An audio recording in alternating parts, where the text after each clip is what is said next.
भोसलेंची सून, शिवबांची माता, भाग्य कोणते अजून. हिंदवी स्वराज्याची पताका नवी अभिमानाने डोलते, लक्ष देऊन ऐका मी जिजाऊ बोलते. आदरणीय व्यासपीठ, गुरुजन वर्ग आणि येथे जमलेल्या माझ्या मित्रमैत्रिणींनो, माझे नाव आहे मनीष गुजराती. मी इयत्ता 4थी तुकडी ब मध्ये शिकते. आज मी तुम्हाला एक सुंदरसे नाट्य करून दाखवणार आहे.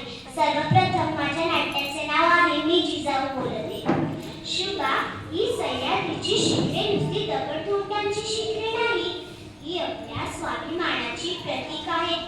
रयतेच्या कल्याणासाठी स्वराज्याचं स्वप्न पाहणं सोपं होतं, पण ते सत्यात उतरवणं त्यासाठीच काळजावर दगड ठेवून रक्ताचं पाणी करावं लागतं. लोक म्हणतात जिजाऊंनी शिवबाला घडवलं, पण मी म्हणते माझ्या शिवबानं मला एक आई म्हणून जगण्याचं सार्थक दिलं. लखुजी जाधवांची लेक आणि शहाजी राजांची पत्नी म्हणून मी एक ऐश्वर्य पाहिलं होतं, पण या सुखात कसली हो शांतता. चारही बाजूंनी सुलतान, जुलूम, आया बहिणीची विटंबना आणि रयतेचा आक्रोश.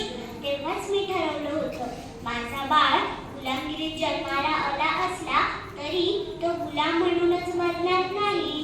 जेव्हा पुण्याची जमीन गाढवांचा नांगर उद्ध्वस्त केली, तेव्हा मी तिथे सोन्याचा नांगर फिरवला का? कारण मला इथल्या मातीत विश्वास पेरायचा होता. लोकांना सांगायचं होतं, आता तुमची मायमाऊली, तुमचा राजा तुमच्या सोबत आहे.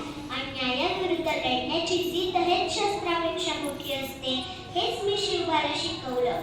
आजपर्यंत लोकांनी पाहिलं ते फक्त स्वराज्याचं तोरण, पण त्यामागे किती रात्री मी जागी राहिली असेल याचा विचार केलाय.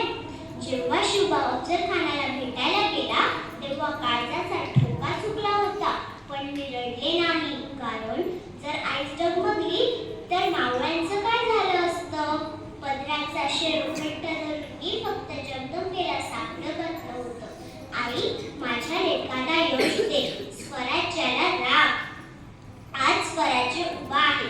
जर स्वराज्य टिकवायचं असेल तर प्रत्येक घराघरात जिजाऊ आणि शिवबा निर्माण झाले पाहिजे. रयतेच्या भाजीच्या देठालाही हात लावता कामा नये. हाच माझ्या राजाचा आदेश, तोच या स्वराज्याचा पाया आहे. सावधान, स्वराज्य मिळवणं ही सुरुवात होती, पण ते टिकवणं हे आपले कर्तव्य आहे. गडकोट, गडकिल्ले ही आपली मंदिरं आहेत, त्यांचा मान राखा. नीती आणि न्याय सोडू नका, विसरू नका. रयतेचा राजा तोच जो रयतेच्या सुखात आपलं सुख मानतो. धन्यवाद.